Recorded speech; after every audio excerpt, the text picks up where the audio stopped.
How you doing there? Welcome back to Babble on Talmud. Today we're studying Daf Kuf Yud Daf 114 of Masechta Zevachim. Friends, sheesh. Daf 114 of Masechta Zevachim is a tricky one. A very, very gewaldig one, but a tricky one. I mean, I looked at it. It didn't look so big. I was hoping after yesterday's success with Daf Kuf Yud Gimel, with the all about the flood, I thought maybe today, it didn't look so big. Anyways, it's a tricky one. But again, it's mamash gewalt. Friends, I also want to say that today is the yahrzeit of our friend, my grandfather, Zeta, Reuven ben Chaim, who was, of course, part of the Babble on Talmud Chevra at the beginning until he passed away on Daf Nun of Masechta Psachim. So let us keep him in mind today in our learning. We'll see. I was thinking if I should say Epis now, or I have a feeling maybe we'll talk about Zeta during the learning. We'll see. But yeah, Zeta and was a good man kind of go together. Right? You think of Zeta, you say Zeta was a good man. When Zeta comes into mind, it's like it goes together. Zeta was a good man. He was a quiet man, a good man, and we miss him in our lives and here at Babble on Talmud as well. It was great having Zeta around. He loved Babble on Talmud. He loved us. Anyways, so we're gonna go weiter. Maybe we'll talk a little bit about Zeta as we learn. Okay, today's topic. Yeah, the reason why, I guess, I don't know. It's we can talk about as we learn. I guess the learning is part of what we're doing over here. It's interesting. It's interesting to think about the relationships between the daf that we're learning and Zeta's yahrzeit. I remember on the day of his levaya, the day of his funeral, we're learning Daf Nun of Masechta Psachim. And the Gemara there talks about Ashrei Misha Balachan v'Talmudo b'Yado, which is very appropriate for Zeta, who always had his Gemara with him. Everywhere he went, he had a sefer, he had his Gemara. Now we're learning today about intricacies of korbanis. It's going to be a very intricate daf about korbanis. That was another thing with Zeta. Zeta was always learning an obscure mesechta. That was his thing, Zeta, you talk about with any of our relatives and anybody in the family, we laugh about it because Zeta was just such a sweet guy. Atznei aleches, quiet, unassuming. He was so unassuming that I was thinking before, was Zeta a Talmud Chacham or not? What does that say about a person? What does that say about a person? That he could learn his whole life.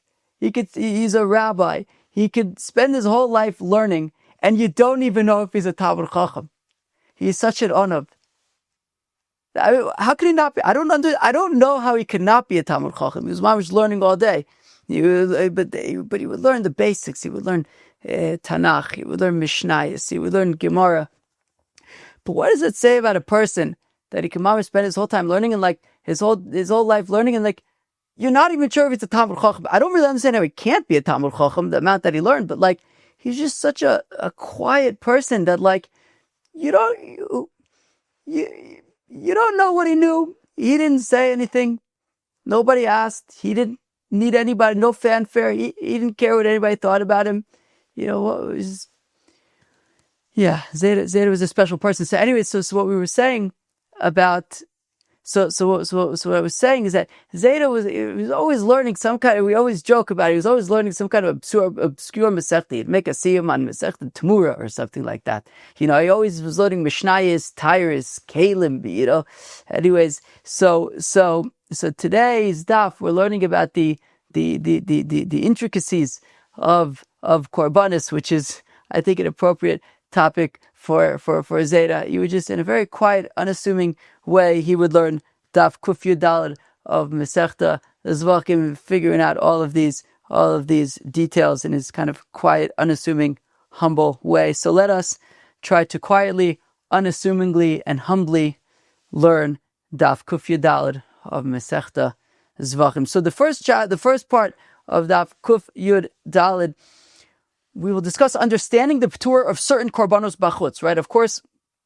we are in the final chapter of Masechta Zevachim, the 14th chapter of Masechta Zevachim, where we are kind of continuing a bit, talking about shchutei chutz and ha'alah bachutz, but this time from the perspective of the korbanos that are ptur from shchutei chutz and ha'alah bachutz. The Mishnah had started off with discussing Sair Azazel and Para Aduma, and it quoted the pasuk of El Pesach Ol Moed Lo Hevio, that was the reason for the ptur, that basically those two korbanos failed to meet the criteria of El Pesach Ol Moed Lo Hevio, whatever. But then the Mishnah moved on to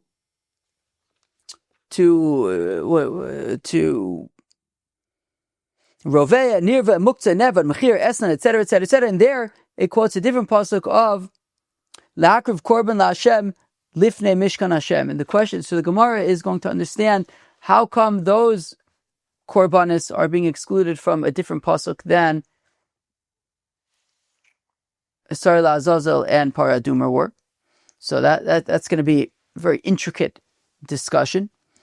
The Gemara then briefly discusses the concept of mechuser zman. Of course, it was a machlekes in the Mishnah between Reb Shimon and the Chachamim regarding how to relate to a scenario where a korban is presently possible, but will in the future become permitted. For example, a mum over, for example, a turtle dove that is not yet mature enough to be offered, a mechuser zman, etc.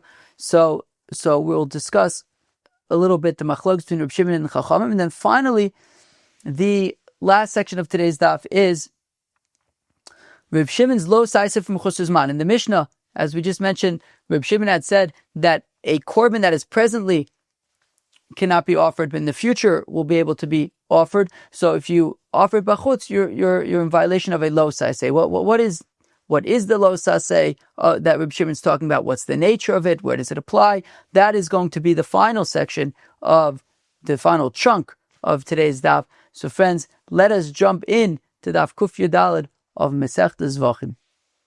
Alright friends, we're going to begin on Daf Kuf Yud Gimel Amid Beis, all the way at the bottom, the final line. Haroveh ve'anirveh. Did I just feel something? 1 second. Let's see. It seems quiet. What time is it? It's almost 5 a.m. Alright, hopefully all's good. Okay, Roveya ve'anirva. So what's a Roveya? Roveya is a person who has bia with an animal, and a nirva is an animal that has experienced bia with a man. Why don't we learn this off in Pesach Oil Moed? Ki. So as I kind of briefly mentioned in the introduction, let us read this pasuk. Let us read the pasuk by shchutei chutz, which says, the pasuk says, I'm going to read you a pasuk, Vel Pesach Oil Moed Lo Yaviyot. That you have a korban that you had set aside as a korban, let's say a korban chatas, okay? And Vel Pesach Oil Moed Lo Yaviyot. You did it, you should have brought it to the Oil Moed, you should have brought it to the Mishkan, the Beis HaMikdash. Should we choose one? Let's say the Beis HaMikdash, maybe. You should have brought it to the Beis HaMikdash, but you didn't, and instead you slaughtered it outside of the Beis, at least outside of the Azar. And then it says, it's all one pasuk, but one phrase in that pasuk was Vel Pesach Oil Moed Le'avir. The next phrase in the pasuk is Lehakriv Korban LaHashem Lifnei Mishkan Hashem, to offer it as a korban to the Rabbeinu Shalom in the Mishkan / Beis HaMikdash. Dam yichoshiv leishahu, dam shofach, v'nichros leishahu, mikerev amo, and that person gets kares. So in our Mishnah, let's go back to our Mishnah now. It's going to be very intricate. This first section is very intricate. Later on is a little bit intricate. It's an intricate daf. So if we flip back to our Mishnah on Daf Kuf Yud Beis, the Mishnah starts by saying paras chatas or para aduma shesofer chutz migita v'chein sarei mishtaleach shikr bachutz ptur shneim el pesach or moed le'avir. So the Mishnah had said that para aduma sarei mishtaleach are not shaykh to the isser of shchutei chutz, Because in order to be shaykh to the Isra of Shchutei Chutz, you have to meet a certain requirement of Vel Pesach Oil Moed Lo Yavioi, that you should have brought it to the Mishkan or to the Beis HaMikdash. I don't know, I said we're going to use the Beis HaMikdash. We'll see. I might just end up using both. Whatever. You should have brought it to the Mishkan or the Beis HaMikdash, but you didn't. Therefore, you chayiv karis. The thing is, when it comes to the Sar Amishtalech, when it comes to the Parah Aduma, you had no reason to bring it to the Beis HaMikdash. These are korbanis. Right? The Parah Aduma is slaughtered on Har Hazeisim. The Sar Amishtalech is chucked off of a cliff. These aren't korbanos that are offered in the Beis HaMikdash. So therefore, since they don't meet the requirement of you should have brought it to the Beis HaMikdash, because in these cases, you had no reason to do that, so Shchutei Chutz is not relevant. Then the Mishnah moved on, and it said, Haroveh, Vanirva, Vamuktzah, etc., etc., etc., etc. And from there it says, Lifnei Mishkan Hashem, which means, from the pasuk of, from the phrase in the pasuk, Lahakriv Korban La Hashem, Lifnei Mishkan Hashem. That when it comes to, now we're talking about Rovea and Nirva, so let's talk about that now. So Rovea is an animal that, I don't know if I explained that correctly a few minutes ago, but Rovea is an animal that had bia with a person, and Nirva is that a person had bia with the animal. So now Rovea and Nirva, why don't we say the same, why do we need a different phrase in the pasuk? Why don't we say the same thing? Rovea and Nirva, you're not allowed to offer Rovea v'Nirva. Let's just talk about a Nirva. You can't offer a Nirva as a korban. So why don't we say you're potter from the fact that El Pesach Oil Moed Lo Yaviu, you're chayav when you should have brought it to the Beis HaMikdash. Maybe I'll just use Beis HaMikdash and Mishkan interchangeably, okay? If you hear me say Mishkan, Beis HaMikdash, it's the same implication. So you're chayav for Shchutei Chutz when you should have brought it to the Beis HaMikdash, and you didn't. But a Nirva, you should not have brought to the Beis HaMikdash. It's a Nirva. You can't offer that. So why don't we just say that you're potter for Shchutei Chutz by Nirva because you had no reason to bring it to the Beis HaMikdash, so therefore you're potter for Shchutei Chutz. But instead, the Mishnah says that the reason why Nirva is potter for Shchutei Chutz is actually because of a different part of the pasuk, Lahakriv Korban La Hashem. That you're only chayev if you're going to offer it as a korban, and Nirva is not going to be offered as a korban, therefore you're potter for Shchutei Chutz. Why not learn it out from Pesach Oil Moed Lo Yaviu? After all, you're not going to bring a Nirva to the Oil Moed. So basically, what we're going to do, friends, is we're going to have a few scenarios right now, starting with Rovea and Nirva. Then we're going to see Muktzeh and Nevad. Then we're going to see Esnan Zona, Mechir Kelev, and the rest of the gang. In all of the scenarios, here's the thing, friends. This is going to be the name of the game. The name of the game is that we're going to create a scenario where there was a reason that you should have brought this korban to the Ohel Moed. And therefore, if we only had the phrase of El Pesach Ohel Moed Lo Yaviu, that you're chayav for Shchutei Chutz because you should have brought it to the Ohel Moed and you didn't, I might think that you'd be chayav for Rovea, Nirva, Muktzeh, Nevad, etc., because you should have brought them also to the Beis HaMikdash. So we're going to be finding, so for all of these things that were learned out from L'akriv Korban LaHashem, Rovea, Nirva, Muktzeh, Nevad, Mechir, Esnan, Kilayim, Treifa, Yotzei Dofen, we're going to be coming up with scenarios where actually you should have brought them to the Beis HaMikdash. And therefore, I would think that you should be chayav for Shchutei Chutz when it comes to Rovea, Nirva, etc., etc., etc. And therefore comes the pasuk of Lahakriv Korban, that you're only chayav if this is an animal that you would bring as a korban, and we say, oh no, Rovea, Nirva, Muktzeh, Nevad, you're not going to bring those as korbanos. You can't bring those as korbanos, so they're part of Shchutei Chutz. So we're going to be coming up with scenarios where I would have thought that it would meet the criteria of you should have brought it to the Mishkan, but nonetheless it's excluded because you can't offer it as a korban. You ready, friends? So again, so frag the Gemara, v'hanami teipukli mi Pesach Oil Moed. when it comes to Rovea and Nirva, why don't we say that you're potter for Shchutei Chutz because you had no business bringing it to the Beis HaMikdash anyways. It's Rovea, it's Nirva. You're chayiv for Shchutei Chutz when you should have brought it to the Beis HaMikdash. Rovea and Nirva, you had no business bringing it to the Beis HaMikdash, so of course you're potter. So why not learn it out from Mipesach HaMoed Lo Avio? How come you're learning it out from L'akriv Korban? So the Gemara says, okay, I'll tell you why.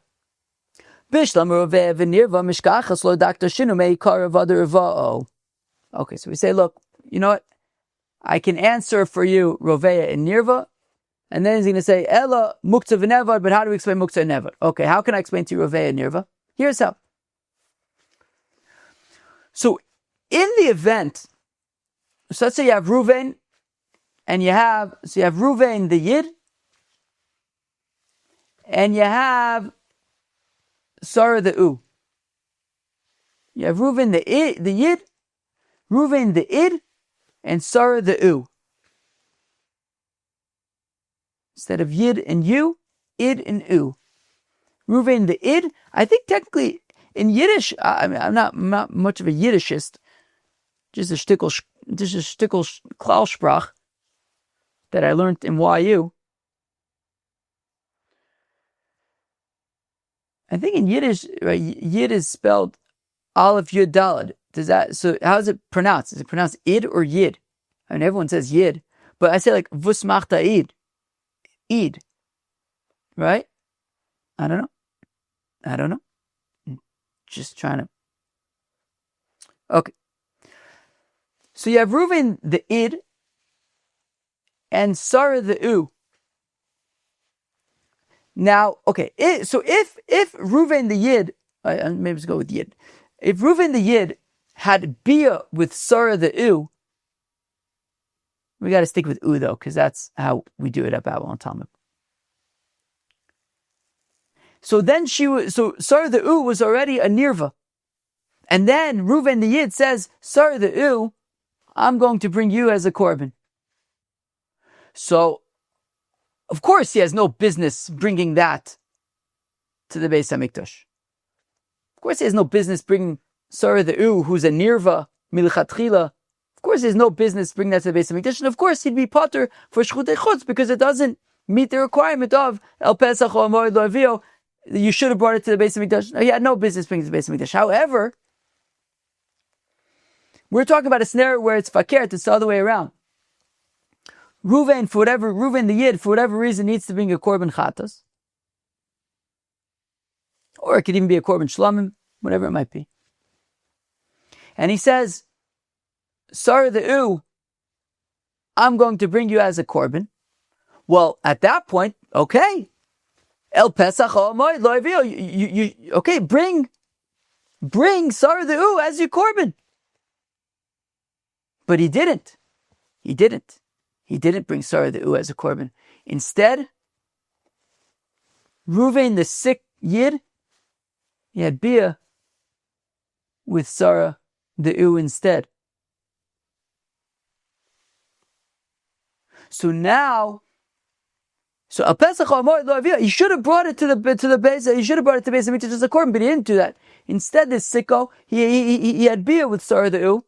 And now she's a nirva, and now she can't be brought to the Beis HaMikdash anymore. I may have thought to say that if he slaughters her bachutz, he should be chayiv for Shchutei Chutz, because he should have brought it to the Beis HaMikdash when he had a chance, and he didn't. I would think he should be chayiv for Shchutei Chutz. He should have brought it to the Beis HaMikdash before he had bia with it. However, comes the pasuk to say, l'hakriv korban. Even though, yes, he should have brought it to the Beis HaMikdash, the fact of the matter is he cannot presently offer Sarah the U as a korban because she's now a nirva, and therefore he's potter for Shchutei Chutz. So there's a scenario where, strictly speaking, from El Pesach o Moed Lo Avio, I would have thought to say that he's chayiv because he should have brought it before bia to the Beis HaMikdash. But now that we have l'akriv korban, we see that he's actually potter for Shchutei Chutz by Sarah the U. Okay, so we succeeded in creating a scenario for Rovea and Nirva. It would be the same thing for Rovea, for Nirva. So we succeeded in creating a scenario for Rovea and Nirva where we would have to exclude them from l'akriv korban. Drink a shtickle coffee. Okay. Now, ela muktzah v'neva. Okay, what about muktzah v'neva? Ein adam osa davar she'enu shelo. Okay. What about muktzah? What's muktzah? Sataka, I looked up in the Rambam. Seems like it's a machlokes Rambam and Ravid about what exactly a muktzah is. So I always assume muktzah is basically you say to Sar the U, I'm gonna, I don't know, offer you to avodah zarah or something. So actually, so the Rambam Taka says that wouldn't, right? It says ein, what is it? Ein hektish b'avodah zarah or something. That you can't simply be makdish avodah zarah like that. That actually it would be muktzah when it goes to, you bring it to the galach, and the galach shaves the wall or something. At that point, it becomes muktzah. The Ravid seems to disagree and says no, you can't simply say Sar the U, I'm gonna offer you for avodah zarah. So let's go with that. Let's assume that muktzah is simply, he says to Sar the U, I'm going to use you for avodah zarah. So now, here's the thing, friends. Here's the thing. So when it comes to muktzah and nevad, but let's just stick to one example. So when it comes to muktzah, so if Ruvain the Yid had gone to Sar the U and said, Sar the U, I'm going to use you for avodah zarah. Well, if that's the case, when he later says, Sar the U, I'm going to bring you as a korban chatas, well, it's already muktzeh. Well, if that is the case, then he has no business bringing it to the Beis Hamikdash, and therefore, El Pesach Amor Lo Avio should be enough to say, this isn't shaykh, Keilu. Right? El Pesach Amor Lo Avio means you should have brought it to the Mishkan. Why didn't you? You're chayav for shchutei. But here, of course, he did not bring it to the Mishkan because it's muktzeh. He had already set it aside for avodah zarah. Okay. So then, okay, if that's the case, we could just exclude it from a Pesach or a Moed Lo. Why do we need Lakriv Korban? And what if it's the other way around, friends? So let's just say it's the other way around, like we did by Ruvei Avidiova. So let's say that he had said, okay, Sarah the U, I need to bring a Korban Chatas, you're going to be my Korban Chatas. So he was Makdish Sarah the U to be a Korban Chatas. Well, if that's the case, as the Gemara said, Ein Adam Osa Davar She'eino Shelo. When he's Makdish Sarah the U, and he says, Sarah the U, you're going to be my Korban Chatas. Sarah the U now has Kedushas Mizbeach, Kedushas Haguf, Koche. It belongs to the Beis HaMikdash now, it belongs to the Rabbanan Shalom, to the Mizbeach. He can't now make it Osir. He can't now say, Sarah the U, I'm going to use it for Avodah Zarah. He can't, it's not his anymore. It's Kedushas HaMizbeach. It's Koche Mizbeach. It's not his to decide that he's going to use it for Avodah Zarah at this point. It's not his. In Adam Oser, Davar She'eino Shelo. Person can't make Osir something that doesn't belong to him. So therefore the whole concept of Muktzeh is moot at this point.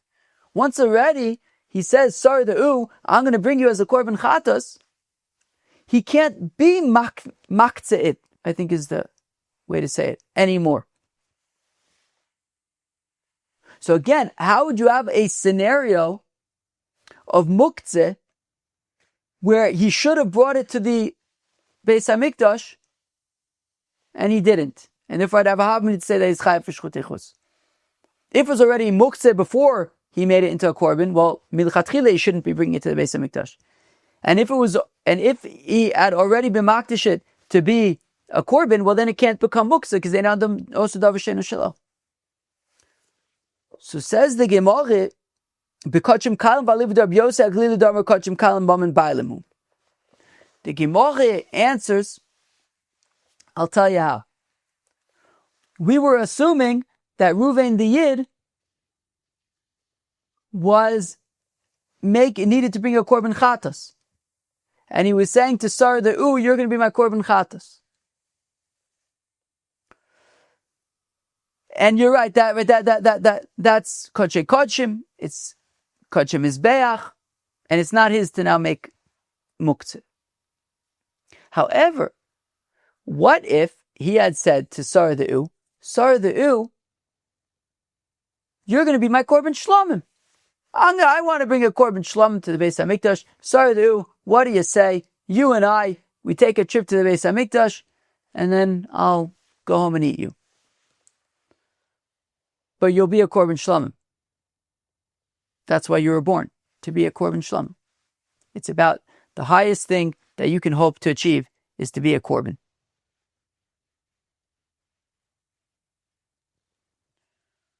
Okay, so if Reuven the Yid had set aside Sarah the U to be a korban shlomim, and a korban shlomim is kachim kalim. Kachim kalim mamin bailimu. It still belongs to Reuven the Yid, according to the opinion of Rabbi Yossi Aglili. So we're saying that this Mishnah, I guess, would be Rabbi Yossi Aglili, agree with Rabbi Yossi Aglili. So kachim kalim is mamin bailim. So in that case, Sarah the U still belongs to Reuven the Yid. And it still is his. And therefore, Adam Oser Davar Shalo. When he now says, Sarah the U, I'm going to offer you to Avodah Zarah. So he's maktzeh. So when he had set aside Sarah the U to be a korban shlomim el Pesach Homo, you should bring it to the Beis HaMikdash. No, bring it to the Beis HaMikdash. And then he makes it, he says, I'm going to use it for Avodah Zarah. So if only we had El Pesach HaMoed, we should say he should be chayiv. He should have brought, when you said, Sarah the U, I'm going to bring you as a korban shlomim, he should have then taken it to the Beis HaMikdash. And he didn't. And instead he said, I'm going to use it for Avodah Zarah. I would think that he should be chayiv for Shchut Echutz, because he should have brought it to the Beis HaMikdash when he had the chance. So therefore comes the pasuk, La'akriv korban la'Hashem, you have to be able to bring it as a korban, and Sarah the U cannot be brought as a korban because it's muktzeh. So again, back in the Gemara, second line of the Gemara, Ela muktzeh v'nevad in adam also davar she'eino shelo. But when it comes to muktzeh and nevad, how could it be? I mean, if it was already muktzeh milichatchila, so then he has no business bringing it to the Beis HaMikdash.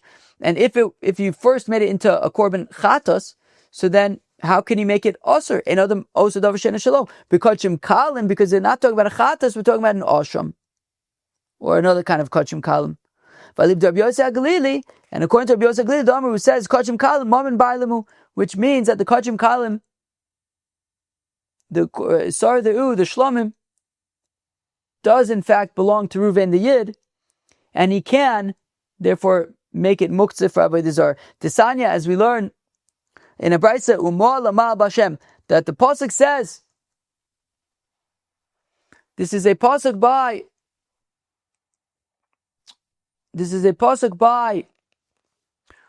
Osham Gezelos. There's a pasuk by Osham Gezelos. So what's this talking about? This is talking about Shimon is going out of town for a few weeks, and he says to Reuven, I have a sheep. Her name is Sarah the U. Reuven, can you take care of Sarah the U while I'm away? Reuven says, sure, no problem. Shimon comes back from his trip. He says, okay, Reuven, can I have back Sarah the U? And Reuven's like, what's an U? He denies it. Reuven swears that he doesn't know what an U is. Certainly not Sarah the U. Never heard of her. Later on, he feels bad and he says, you know what, I lied. And he's got to obviously give back Sarah the U plus a fifth, and he needs to bring an Oshim Gezelus. Okay. So now in that context, the pasuk says, Nefesh kisechto amar lamal ba'Hashem v'kichesh ba'amito. Ba'Hashem v'kichesh ba'amito. Hashem amito. Hashem amito. We're talking about something that belongs to his friend, but is also shaykh to Hashem. We want to say that is kachim kalim. Meaning, even if Sarah the U was kachim kalim, it still belongs to Shimon, but is also meant to be a korban for the Bnei Shalom. So if Shimon was makdish Sarah the U to be a korban shlomim, and then Shimon left town for a few weeks, and he gave Sarah the U to Reuven to watch, and Sarah the U is a korban shlomim, and Reuven denies it, and swears and the whole thing, we're saying he would be chayav, because even that comes to include even kodshim kalim, because it belongs, that when it says Mu'alamal ba'Hashem, v'kichesh ba'mito, what's something that belongs to Hashem but also privately owned, that we want to say that that's a kodshim kalim. Okay, so we see that kodshim kalim is mamin bailim hu. Kodshim kalim can be privately owned, and therefore we can explain that muktzah and nevad is talking about a scenario where Sar the U was set aside to be a korban shlamim. It still belongs to Reuven the Yid, and then still belongs to Reuven the Yid, and then he designates her to be avodah zarah, and now he can't bring it to the Beis Hamikdash anymore. I may have thought that, well, you should have brought it to Beis Hamikdash, you should be chayiv for shchutei chutz, right? You should have brought it before you maktzah it. But we say no, lack of korban, you can't bring it as a korban, it's excluded. Fine. So the Sanyo Mo'ala Ma'al Ba'Hashem, and then the pauses of Kichesh Ba'amito L'Rabbis Kodshim Kalim She'ein Mamona Div Rabbi Yossi Aglili. That's the opinion of Rabbi Yossi Aglili. I got a chavrusa in 12 minutes. I'm going to have to record this in 2 sittings, obviously. Let me just message my chavrusa quickly to tell him he might be stuck out in the cold for a few minutes while I wrap up this section. So it says the Gemara, Hilkach Ravea V'Nirva Dvar Erva. Okay, so now to review what we have so far. When it comes to Ravea and Nirva, so because they are Dvar Erva, right? These are, when it comes to Erva, what does Rashi says? He says, Ki moshchosam boib v'chomakom shnema ashchosa in other Dvar Erva v'avodas kachom. So when it comes to Roveh and Nirva, even in a scenario where he had already set aside the animal to be a korban, even kachim, or even if it was his friend's animal, or even if the Roveh wasn't even the owner of the animal, whatever it is, because it is Dvar Erva, it becomes also to offer as a korban. So, if the Roveh or Nirva was initially set aside as a korban and should have been brought to the Beis Hamikdash at that point, but then became a Roveh or Nirva, still you are part of a shchutei chutz because of lack of korban.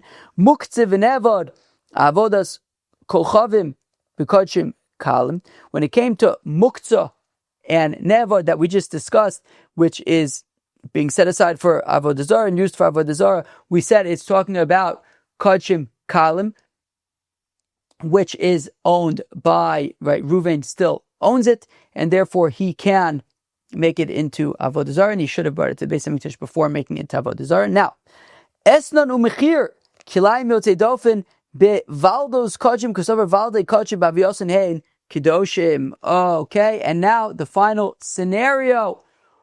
What about, I'll use for an example, esnan zona. Esnan zona, we'll use that as our example. Okay. What would be the scenario where he should have brought the esnan zona to the Beis Hamikdash? Let's figure this out. If Reuven the Yid spent the afternoon with Sarah the harlot, and Sarah the harlot says, for my payment, I want Sarah the U. Sarah the U is esnan zona. If Sarah the harlot now says, I want to bring Sarah the U as a korban, well, that's not going to work because it's esnan zona. It can't be offered as a korban. So therefore, there would be no business bringing it to the Beis Hamikdash. So it could just be excluded from El Pesach HaMoed Lo. We don't need the Akriv Korban Hashem. So it's not talking about that. Now, if Reuven the Yid had already set aside Sarah the U to be a korban, as Tosfos says, even a korban shlamim, which is kodshim kalim that we just talked about as mam bailim, even that, when he gives an answer from a Gemara in Tamur, which I didn't look up, but anyways, the point is that this would apply right to right. The kodshim kalim answer is not going to work here.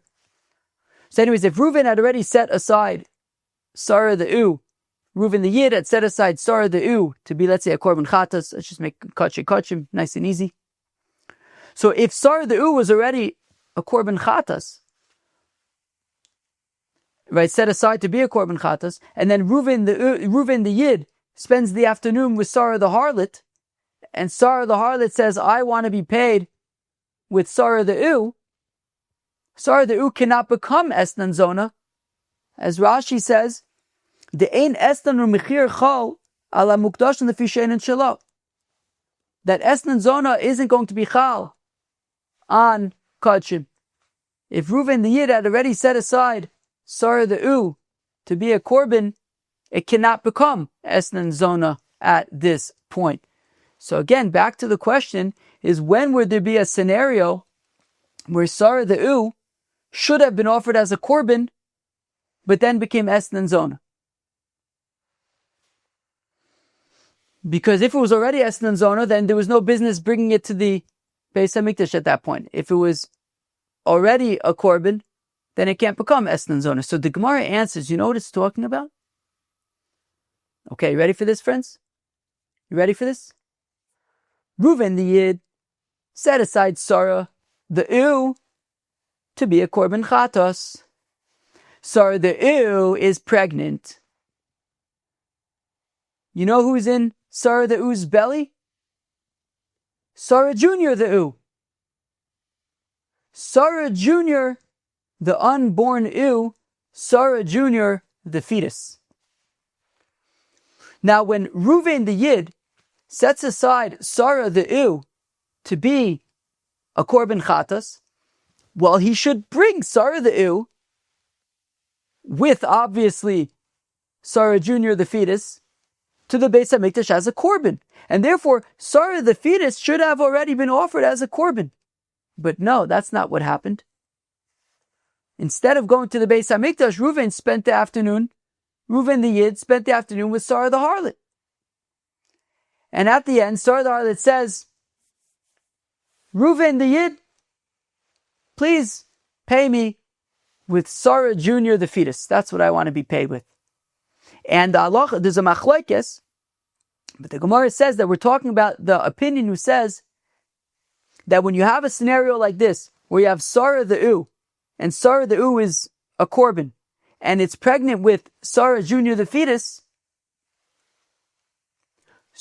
because Sarah the U is kachim, its fetus is also going to be kachim, but only once it's born. Sarah Jr. the fetus only becomes kachim when it's born. As we said, Valde kachim b'aviyosin im kedoshim. That when it comes to the offspring of kachim, Sarah Jr., it becomes kodesh b'aviyosin im kedoshim.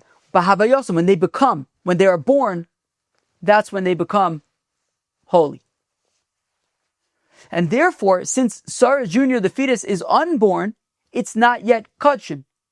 But it could have been brought as a korban with its mother. Keilu Reuven, the Yid, when he set aside Sarah the U to be a korban, he should have brought Sarah the U to the Beis HaMikdash, and obviously with Sarah the U would have come Sarah Jr., the fetus.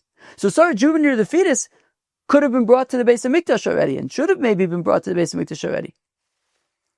But it's not yet born, so it's not yet kodesh. So when Sarah the harlot says at the end of the afternoon, please pay me with Sarah Jr. the fetus, Sarah Jr. the fetus is Esnan Zona.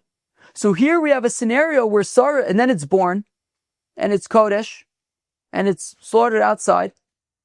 Shchutei chutz. So here we have a scenario of where it should have already been brought to the Beis HaMikdash, but then it became Esnan Zona.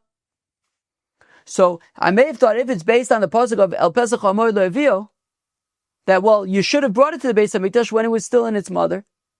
So if we should be chai for shchutei chutz, but the pasuk says la'akriv korban, that you have to be able to bring it as a korban, and Sarah Jr. would be unable to be brought as a korban because it's Esnan Zona. Sheesh. Okay. Givaldig. Right, so again, I'll just read that. So Esnan, when it comes to Esnan, and the same thing would apply also to Mechir, Kilayim, Yotzei Dofen, we're talking about Bivalda's Kodshim with fetuses of Kodshim, Kasavar Valde Kodshim, Bavyosin and Kedoshim, that they only actually become Kadosh once they're born. And therefore, since they were made into their status of esnan, mechir, whatever, when they're unborn, when they're a fetus, so therefore, they could have been offered when they were in their mother's belly, but they weren't offered, but now they can't be offered because of their current status, and therefore they're excluded from Lakriv Korban, even though I could have thought that they should be Chai because they could have been brought to the Beis HaMikdash earlier. Wow. Okay, I'm going to have to take a break over here. I have a chavrusa. I'm going to get back to Daf Kuf Yud Daled in about an hour. All right, I'm back. Now we are moving on to the next section of Daf Kuf Yud Daled, Reb Shimon and the Chachamim by mechuser zman. We had seen in our Mishnah a few machloksin where the sides, where the positions were the same between Reb Shimon and the Chachamim. They all involved scenarios where things were temporary also. For example, like a temporary mum. A mum that is currently problematic but will go away. Or something like a turtle dove that is not yet mature enough. Or oso ve'es bino. Right? There's a halacha that you can't slaughter on the same day a mother and a parent and a child animal. It's usually, I think the assumption is that it's easier to know for sure who the parent is when it comes to the mother. It's a little bit more difficult, I think, to know who the father of the animal was if you have a lot of male and female animals together. Anyways, if they are slaughtered on the same day, but you just wait till the next day, and it's okay if you slaughter the mother, just wait till the next day, and you can slaughter the child. Just today, you can't do it. So we had a few scenarios like this where there were kind of like temporary problems. In those scenarios, if the animal was slaughtered bachutz, the Chacham said ptur, since at the moment, at that time, you were unable to offer the animal as a korban. Whereas Reb Shimon said that you are in violation of a lav, of a mitzvah slosa say. He doesn't elaborate. He doesn't say what the mitzvah slosa say is. We'll get to that in the next section of today's daf. But now we are just going to go through these scenarios and say why we needed three cases, right? Why we needed the situation of Bali Mumin, right? Bali Mumin Oven. Why we needed the situation of turtle doves that are not yet mature. Why we needed the case of oso ve'es bino, right? Three different scenarios of temporary psulin, and the machlokas is the same in all three cases. Chacham say ptur, Reb Shimon says over and alav. How come the three times? So bali mumin v'chulei, oso ve'es bino v'chulei, utzriche, we need all scenarios. The tana bali mumin, if we only had the situation of bali mums, blemishes that are going to pass. So taka the Mishnayos, Masechta Bechoros talk about what different kind of blemishes are. So for example, maybe there's some kind of blemish in the eye of the animal, it's too watery or something, but ultimately it's going to pass, right? If it goes away, so that would be an example of a mum over, a blemish that ultimately goes away. So I can understand, so when it comes to a mum over, so a mum is something that's a little bit gross. You know, you have this animal, it's a little bit gross. So maybe I can understand there why the Chacham would say ptur. Because like you're not actually going to offer that. There's no, likelihood of offering it inside. It's gross. So you're ptur in that case of a taurin. But a turtle dove that simply is just not mature enough yet, but completely healthy and everything. Maybe the Chacham would agree with Reb Shimon that in that case, you would be violating a law. Diloma, you see, they're not disgusting, a turtle dove that's simply not mature enough. So ema modu lay, Reb Shimon, maybe the Chacham agree with Reb Shimon that you'd be over on a lav. So therefore, if to say no, there as well, the Chacham say ptur by a turtle dove. V'itane torin, and if we only had the case of the turtle doves, mishum delo chazu v'idche. Well, a turtle dove was never yet fit, right? It has to reach a certain level of maturity to be able to be offered as a korban. So there's nothing wrong with this turtle dove. It's just not mature enough.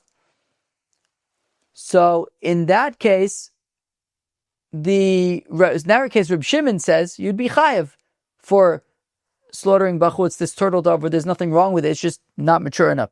Aval ba'alei mumin the echzu ve'idchu, but an animal with a ba'al mum, an animal that was initially fit, and then when it got a mum, it's like it was rejected. So maybe Reb Shimon would agree, if we're talking about an animal that was rejected, maybe he would agree with the Chachamim that he'd be ptur, a rejected animal, be ptur for shchut chutz. Ema demode lihu Reb Shimon the Rabbanon. Maybe Reb Shimon would agree with the Rabbanon ptur. So we have to say there, no. Over there, Reb Shimon still says that you're chayiv by a rejected korban, by a korban with a mum. V'itana hane tarti, and if we had bali mumin and torin, where the issue is in the body, the animal itself is inherently possible. It has a mum.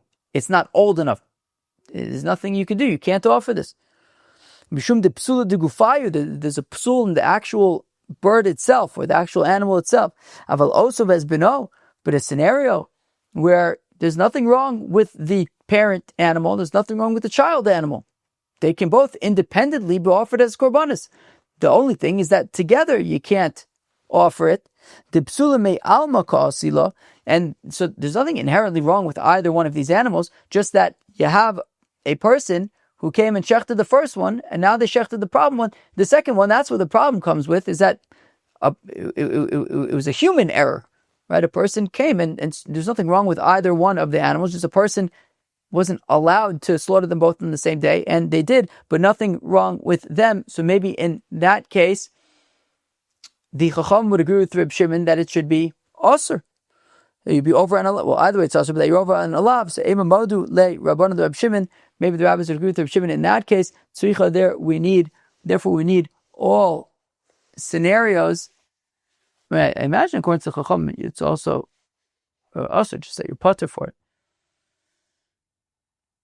So so I might think in that case, in the case of the Osir has been maybe they would agree with Reb Shimon chayav.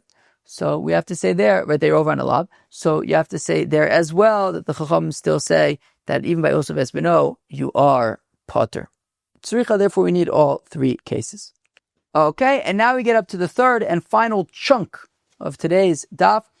That is Reb Shimon's lo sai sefer mechuser zman. We were just talking about the machlokas between the Chachamim and Reb Shimon, that when, as we said in the Mishnah yesterday, that whenever it came to a scenario where Reb Shimon says, Kol shu ra'ui lavo la'achar zman, anything that will be fit in the future, hariza below saise, there's mitzvah lo saise. So the way that the Gemara is phrasing this is mechuser zman, right? Kol shu ra'ui lavo la'achar zman, anything that will be fit to come in the future, i.e., in the meantime, it's mechuser zman, it's lacking, so you just give it time, it will be permitted. Mechuser zman. And Reb Shimon is saying that that's a lo saise. That if you offer it, you'll be violating the lo saise. The question is, what is this mitzvah lo saise? What's this mitzvah? What's this mechuser zman? You're chayiv for a mitzvah. You're over on a mitzvah lo saise. What is this mitzvah lo saise? What is this mechuser zman? Let's get some more definition around this. So now, to introduce this next section of the Gemara, I want to read some psukim which are core to the whole Bama situation and Gilgal and Shiloh. Based on, right, we learned about that in our Mishnah, I think it was 2 days ago at this point, about, right, sometimes the Bamas were allowed, sometimes they weren't. So the pasuk says in Parshas Re'eh, in Sefer Devarim Perek Yud Beis, here is, yes? Okay, great. Moshe Rabbeinu says, before the Yidden go into Eretz Yisrael, Moshe Rabbeinu says, he says two psukim. Lo saisun k'chol asher anachnu osim po hayom. Ish kol al-yosher be'enov, ki lo vosam ad oto, el amnucha vel anachlo, asher Hashem lekechu nasin lach. So what is Moshe Rabbeinu saying to the Bnei Yisrael? He's saying lo saisun k'chol asher anachnu osim po hayom. That, so interesting. So basically, what the way things worked in terms of private bamas, backyard bamas, when the Yidden went into what Moshe Rabbeinu was telling the Yidden was that when they go into Eretz Yisrael, for the first 14 years of kibush, what's the other thing called? Kibush v'yeshiva. That for the first 7 years, when they were conquering Eretz Yisrael, and then for 7 years of settling Eretz Yisrael, dividing it up. For those 14 years, the Mishkan was in Gilgal. It was in a place called Gilgal. After that, it moved on to Shiloh. Now Moshe Rabbeinu was saying to the Yidden,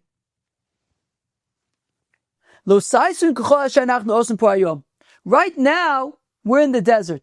Right now, we have the Mishkan with us here in the desert. And right now, the halacha is backyard bamas are asur. It's the shas isur abamas. You're not allowed to make a bama in your backyard. Rather, everything is brought to the Mishkan. We have the Mishkan here with us. We're all encamped together. You want to bring a korban shlamim? Givaldig. Go to the Mishkan, bring your korban shlamim. You have to bring your korban chatas for whatever reason? Go to the Mishkan, bring your korban chatas. Any korban you want to bring, you bring in the Mishkan. The Mishkan, they bring communal korbanis, private korbanis, whatever you like, bring it in the Mishkan. However, Moshe Rabbeinu was saying to the Yidden that when you go into Eretz Yisrael, immediately upon entering Eretz Yisrael for 14 years, things are going to be different. The Mishkan is not yet going to be in a Kavua place. Once it went to Shiloh, it was there for 369 years. It was temporarily in Gilgal just for 14 years. And says Moshe Rabbeinu to the Bnei Yisrael, things are going to be a little bit different for the next 14 years. It's not going to be like we're doing today. You can't just bring whatever korbanis you want. What's going to happen is, rather, ish kol hayosher be'enav. The only korbanis that you can bring are the ones kol hayosher be'enav, the ones that you bring because you feel like it. Nidarim, nidavis. So here's how it's going to work, says Moshe Rabbeinu. The Mishkan in Gilgal is going to be running on a limited capacity. The Mishkan in Gilgal is only for communal korbanis. Korban tamid shel shachar, musafin when necessary, communal offerings. We're going to learn later, interestingly, even the Korban Pesach in this respect was actually considered a communal offering, even though it was for individuals. But communal offerings are what's going to be offered in Gilgal. Individual offerings, you want to bring a korban shlamim, you want to bring a korban ola, givaldik, do that on your own private bama. Here's the catch. Chatas is, if you have to bring a chatas, an asham, right, korbanis that you're chayiv to bring, those korbanis you're going to be unable to offer on your own private bama. Where are you going to offer them? You have to wait until you get to Shiloh, right? Kilov basim ad oto, because for now, when you go into Eretz Yisrael, you haven't yet reached ela menucha vela nachla. Menucha is Shiloh, nachla is the Beis Hamikdash.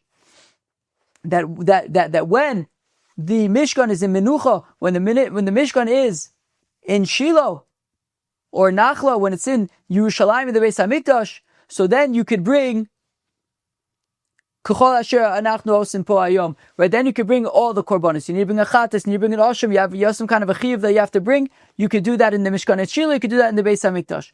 But when the Mishkan is in Gilgal, when the Mishkan is in Nov and in Givon, in these places there's a shas heter abamis. So on your own private altars, you can offer, nedarim and nedavis. Ish kol hayosher be'enav. If you see fit to bring a korban, that you could bring. But not private korbanos that you have to bring. Right? No. I'm sorry, but no like chovas that you have to bring, not a chatas or anything like that. So interestingly, so basically b'shas heter abamis, like when the Mishkan was in Gilgal, the Mishkan was only for communal offerings. Private offerings were on your own private altars during the shas heter abamis, and those private offerings, however, were limited to voluntary offerings. Nidarim, nidavas. Now, what was the lav that Reb Shimon is talking about when it comes to mechuser zman? So my time with Reb Shimon, Amr Ilo, Amr Ishlakish, the Amr called the pasuk lo saisun kachol asher anachnu osim po hayom. That when we move into Eretz Yisrael, you're not going to be bringing all the different types of korbanos that you could bring today. Now that we're still in the desert and there's the Mishkan here with us. Amlu Moshe Yisrael, Moshe Rabbeinu says to the Yidden, Ki ailisu la'aretz, when you go to Eretz Yisrael for the first 14 years, yisharus takrivu, and you'll be bringing korbanis, not in the Mishkan, but on private korbanis, not in the Mishkan, but on your own private altars. Yisharus takrivu, ish kol hayosher be'enov, you'll bring korbanis that you see fit to bring. Nidarim, nidavis.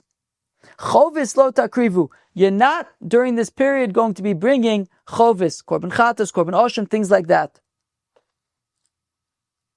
V'gilgol ligabe shilo mechuser zmanu, and therefore, so now the Gemara wants to say, so you can say in a certain sense that Gilgol relative to Shiloh is mechuser zman. So if you have to bring a korban chatas, you have to bring a korban chatas for whatever reason, and the Mishkan is still in Gilgol.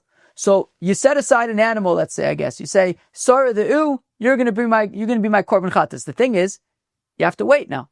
Sarah the U, although it's by the time you get to 14 years, it's already going to be too old. But anyways, a korban chatas during the period of Gilgul was basically considered mechuser zman. It's not yet ready, right? Just like Oso ve'ezbino, right? You have, right? This is how we're kind of connecting the things, right? You have also bezbino. You slaughtered the mother today. So in terms of the child, you just have to wait until tomorrow. Then you could slaughter the child. So here also during Gilgul, relatively speaking, Gilgul was basically mechuser zman. You have to wait until the end of the 14 years. Then you'll go to Shiloh and you can offer chatas there. So therefore, right, the Gilgul legabe Shiloh, Gilgul relative to Shiloh, mechuser zmanu can be considered like it's mechuser zman. V'ka'amru Moshe, what does Moshe say? Lo saisun, right? The pasuk says, Lo saisun k'chol ha'anachnu osim po hayom. So it's a lav of lo saisun. So therefore, to answer the question that when Reb Shimon in our Mishnah is talking about all these scenarios of Kolshu roy lavo la'achar zman areze below saise, that things that are going to come in the future. So there's a lo saise, it's the lo saise of lo saisun kechol asher anachnu osim po hayom. That's the mitzvah's lo saise when it comes to mechuser zman. Yirmiyah says to Reb Zera, Yachi, but if that's the case, that there's a lav when it comes to mechuser zman, milke nami lilke. Well, if there's a lav when it comes to mechuser zman, then you should receive makis when it comes to mechuser zman. Alama Omer Reb Zera, why does Reb Zera say? Now, I don't know, is this the same Reb Zera that Reb Yirmiyah is presently talking to, or is this a different Reb Zera? I'm actually not sure. Anyways, Omer Reb Zera, Alama Omer Reb Zera, Akosov Nisko Le'esei. There's a Gemara in Masechta Chulin that I haven't learned. Rashi quotes it. That if when it comes to Osov Esbino, if you slaughter in the Azara a parent animal, and then you slaughter the child animal, so you'll be chayiv makis for Osov Esbino. What about, shouldn't you also be chayiv makis additionally for mechuser zman? Because once you slaughter the mother, so now the child, you can't slaughter until tomorrow. Tomorrow you could slaughter it. So it's mechuser zman, you just need to give it time. And if we're saying that mechuser zman is a lav of lo saisun, so in addition to so by slaughtering the second, right, by slaughtering the child, or technically if you slaughter the child, you also be chayav for slaughtering the mother afterwards, whatever.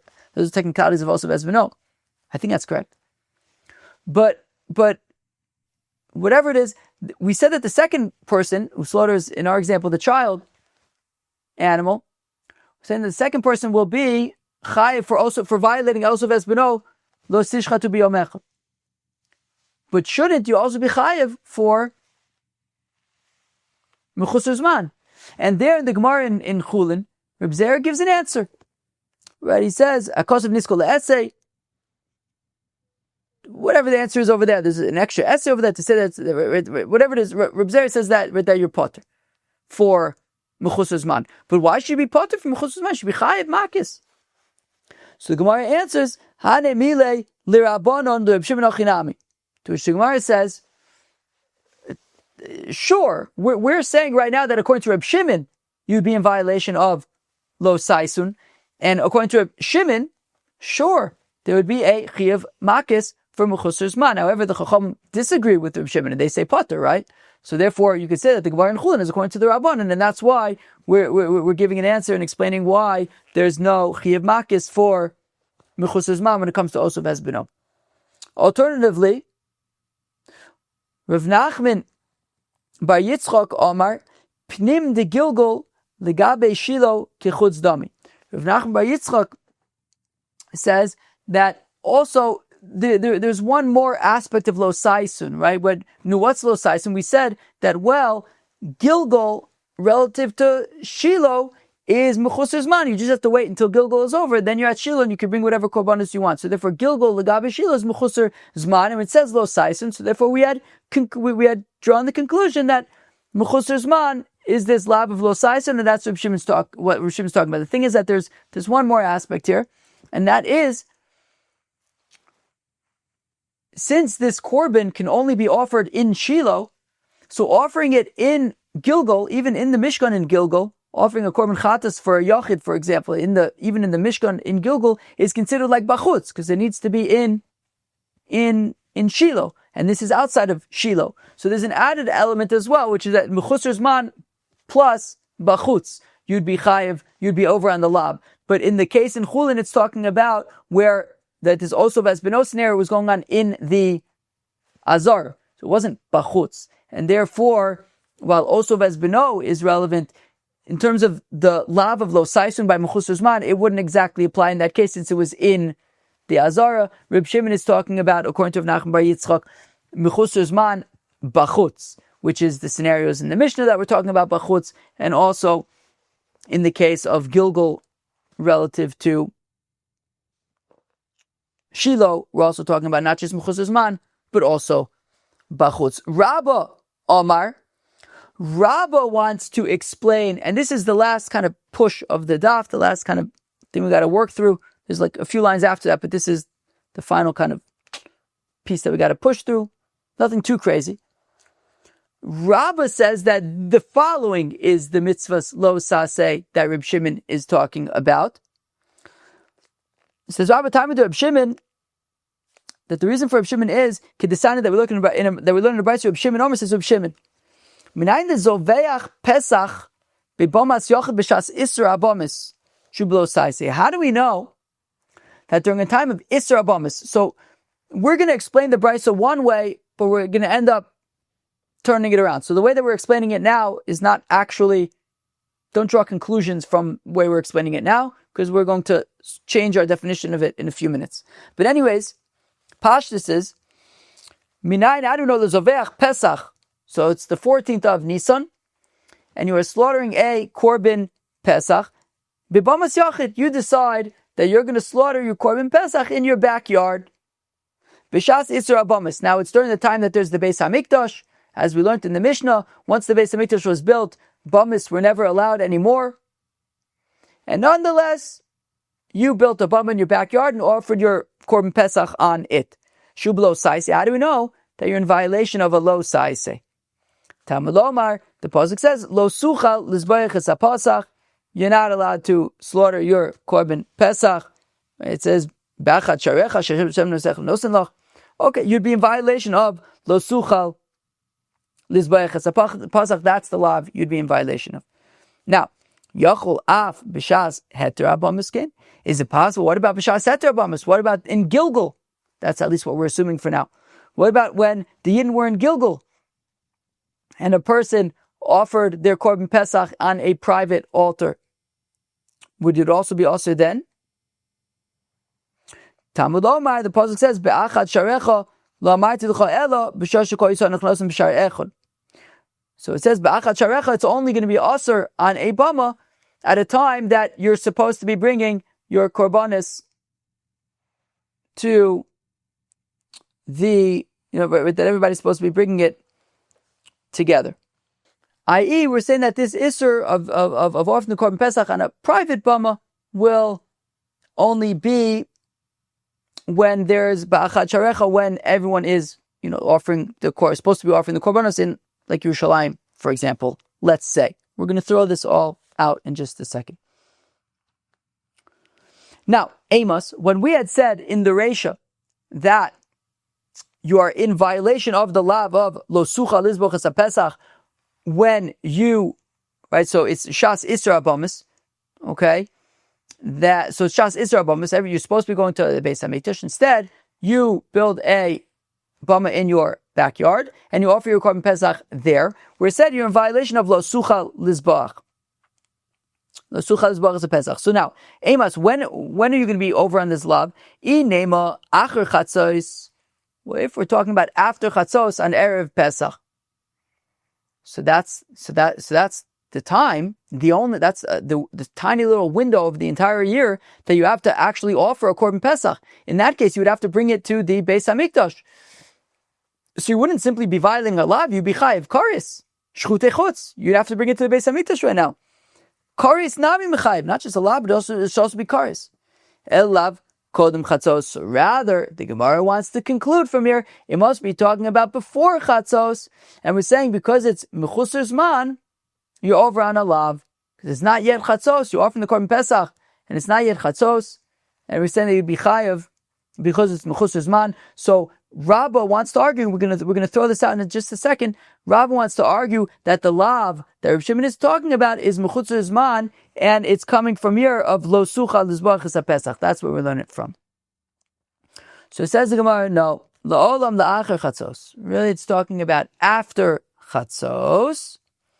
Uvishas heter abamis koi, and it's talking about b'shas heter abamis. It's talking about b'shas heter abamis, because even b'shas heter abamis in Gilgal, as we had said, right? So now forget about everything we've been saying for the last few minutes in describing this brisa with the shas isra abamis and heter abamis, what's allowed, what's not allowed. Throw that all away. This is what's important. That we had said that even during the time of heter abamis, right? When the Mishkan was in Gilgal, so all communal offerings happened in the Mishkan in Gilgal, and that includes korban Pesach.